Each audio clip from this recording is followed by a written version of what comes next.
Hey guys, అందరు ఎట్లున్నారు? నేనైతే చాలా బాగున్నానండి. మీరు లైక్ చేసి సబ్స్క్రైబ్ చేస్తే కనుక ఇంకా చాలా హ్యాపీగా ఉంటానండి. మీ ప్రతి ఒక్క లైక్స్ కూడా నాకు ఇంపార్టెంట్ అండి. అలాగే కామెంట్ కూడా కంపల్సరీ చేయండి. ఈరోజు అయితే అందరూ పెద్దల నుంచి చిన్నపిల్లల వరకు చాలా ఇష్టపడే టూటీ ఫూటీ ఫ్రూట్స్ నట్ అయితే తయారు చేసుకుందామండి. వాటికి కావాల్సినవి అయితే పపాయ పండ్ల పీల్ అయినా లేకపోతే ఇట్లా వాటర్ మెలన్ పీల్ అయినా సరిపోతుందండి. వాటిని సన్నగా పైన తోలు తీసేసి సన్నగా కట్ చేసి అట్లా హాట్ వాటర్లో అయితే వేయాలండి. హై ఫ్లేమ్లో అయితే 75% వరకు ఉడికించాలండి.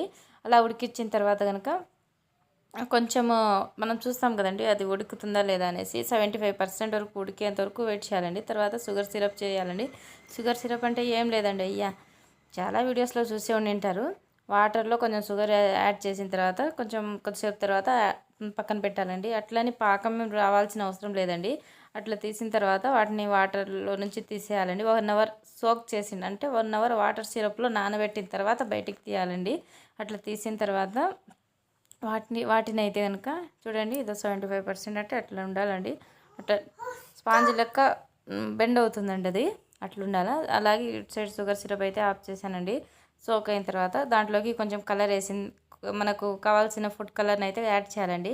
నేనైతే ఇదిగోండి రెడ్ కలర్ ఫుడ్ కలర్ని అయితే యాడ్ చేశానండి. ఇంకో దానికైతే గ్రీన్ కలర్ యాడ్ చేశానండి. అంతేనండి. వాటిని ఒక టూ డేస్ ఆర్ 1.5 డే అయితే ఎండలో ఆరబెట్టకూడదండి. ఇంట్లోనే ఫ్యాన్ కింద ఆరబెట్టాలండి. అంతేనండి.